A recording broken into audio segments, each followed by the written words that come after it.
बस जब खाला के घर या नानों के घर रहते हैं, वो जो देते हैं हमें खाने को हम खा लेते हैं।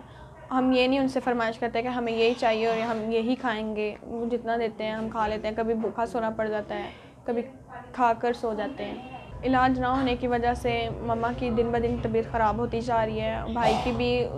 भाई भी बेबस होता जा रहा है और मुझे समझ नहीं आ रही कि मैं क्या करूं और किसके पास जाऊं और किस तरह उनका इलाज करवाऊं।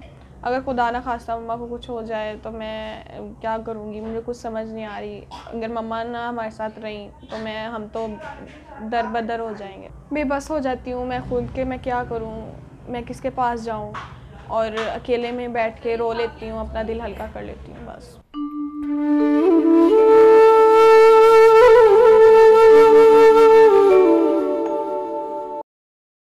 अस्सलाम वालेकुम, मेरा नाम मीरब है और मेरी एज 15 साल है और मैं मैट्रिक की स्टूडेंट थी। आज से कुछ साल पहले हमारी लाइफ बहुत अच्छी थी और हमारे पास सब कुछ था। अपना घर था, अपना कारोबार था, अपनी सारी मतलब कि बहुत अच्छी लाइफ थी। लेकिन जब कोरोना आई, कोरोना में हमारा कारोबार चला गया और बाबा का बिज़नेस था वो सब चला गया। हमारा घर बिक गया, हमारी गाड़ी बिक गई और जिसकी वजह से हम अपनी खाला के घर आ गए फैसल टाउन। वहाँ से हमने एक कमरा रेंट पे लिया और मेरी ये ख्वाहिश थी कि मैं गरीब और मुस्तहिक लोगों को खाना खिलाऊं। लेकिन जब कोरोना आया तो हमें पता चला कि गरीब लोग किस तरह रहते हैं और किस तरह खाते पीते हैं। और मैंने मम्मा को कहा कि मम्मा, इधर काफ़ी लोग ऐसे हैं जो भूखे रहते हैं और ये एरिया उस तरह का है, तो आप इस तरह करें, आप मेरी हेल्प करें जिसकी वजह से मैं गरीब और मुस्तहिक लोगों को खाना दे सकूं। और मम्मा ने मेरी हेल्प की। मम्मा ने मेरे साथ खाना लोगों को देना शुरू किया और मुस्तहिक लोगों को भी, गरीब लोगों को भी, और जो अफोर्ड कर सकते थे उनको भी। और जो लोग मेरी हेल्प करते थे उनकी हेल्प के ज़रिए मैंने एक छोटा सा होटल ख़रीदा मोमिना किचन के नाम से। उसमें भी मैं फ्री ऑफ कॉस्ट लोगों को खाना देती थी और जो अवेलेबल कर सकते थे, मतलब कि खाना पैसों का परचेज़ कर सकते थे, उन्हें मैंने खाना दिया।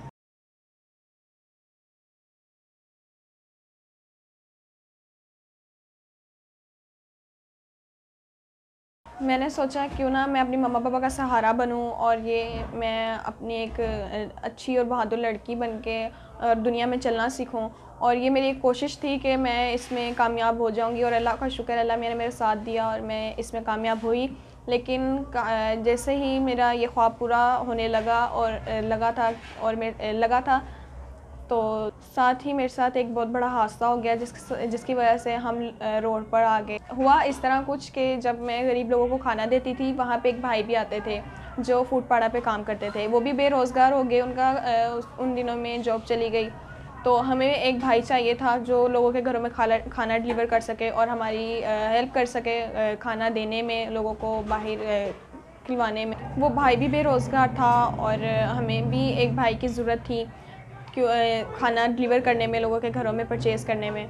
तो हमने उसे एक एज आ वेटर के तौर पे भी जॉब पे रख लिया और उसने हमें एग्री किया क्यों ना इसको बड़ा किया जाए, इसको हम एक बड़े पॉइंट पे ले जाएं। और हमने उसकी बात पर यकीन किया। हमने कहा कि हो सकता है कि हमारा भी इसमें फ़ायदा हो और हम ये इसे बड़ा करेंगे तो हम ज़्यादा लोगों की हेल्प कर सकेंगे। हमने उसके साथ मिलकर एक बड़ा होटल लिया। जब हमने बड़ा होटल लिया तो मामा को कहीं जाना पड़ गया और मुझे पेपर देने जाना पड़ गया, जिसकी वजह से उसने हमारे साथ फ्रॉड किया। मेरा वो होटल पर सेल करके यहाँ से वो फ़रार हो गया, क्योंकि उसे पता था कि वो कागजात कहाँ पड़े हैं और वहाँ से वो बेचा उसने और वहाँ से फ़रार हो गया। जब मम्मा को पता चला कि हमारा होटल बिक गया है तो मम्मा को हार्ट का मसला हो गया। मम्मा बिल्कुल टूट गई, मम्मा दिल छोड़ गई और मम्मा एक पागलों की तरह अपने आप को ही खुद मारना और बहुत अजीब तरह से मम्मा रहना शुरू हो गई।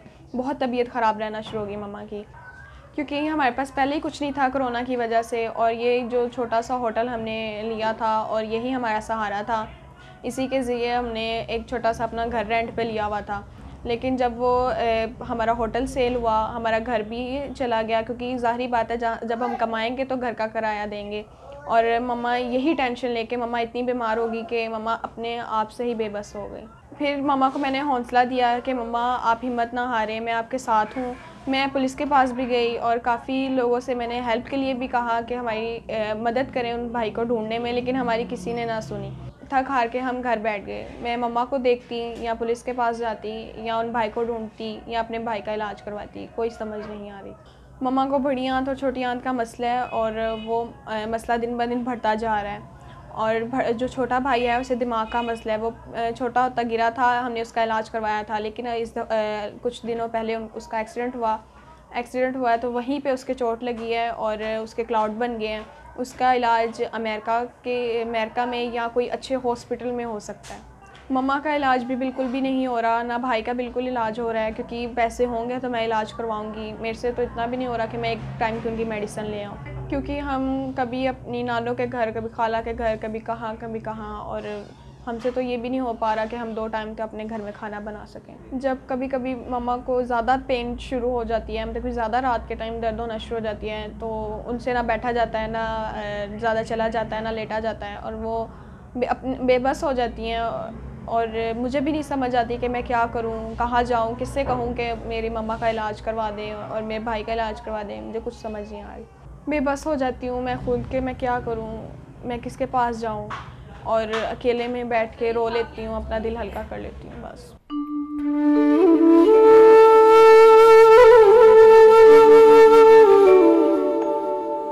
मैंने भाई का इलाज मतलब कि चेकअप चिल्ड्रन हॉस्पिटल से करवाया और मम्मा का जिना हॉस्पिटल से, लेकिन वो हाथ नहीं लगा रहे। वो कह रहे हैं कि ये बहुत सीरियस केस हैं और इसके लिए पैसे भी काफ़ी चाहिए। मम्मा के इलाज के लिए तकरीबन 5-6 लाख रुपए चाहिए, और भाई के इलाज के लिए तो कोई समझ नहीं आ रही, क्योंकि उसको अमेरिका से उसकी आएंगी वेन्स वगैरह जो लगनी है, तो उसका इलाज बहुत मुश्किल है। इलाज ना होने की वजह से मम्मा की दिन ब दिन तबीयत ख़राब होती जा रही है, भाई भी बेबस होता जा रहा है, और मुझे समझ नहीं आ रही कि मैं क्या करूं और किसके पास जाऊं और किस तरह उनका इलाज करवाऊं।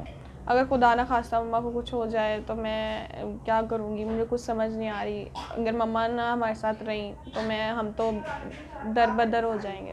बस जब खाला के घर या नानों के घर रहते हैं, वो जो देते हैं हमें खाने को हम खा लेते हैं। हम ये नहीं उनसे फरमाइश करते कि हमें यही चाहिए और हम यही खाएंगे। वो जितना देते हैं हम खा लेते हैं। कभी भूखा सोना पड़ जाता है, कभी खाकर सो जाते हैं।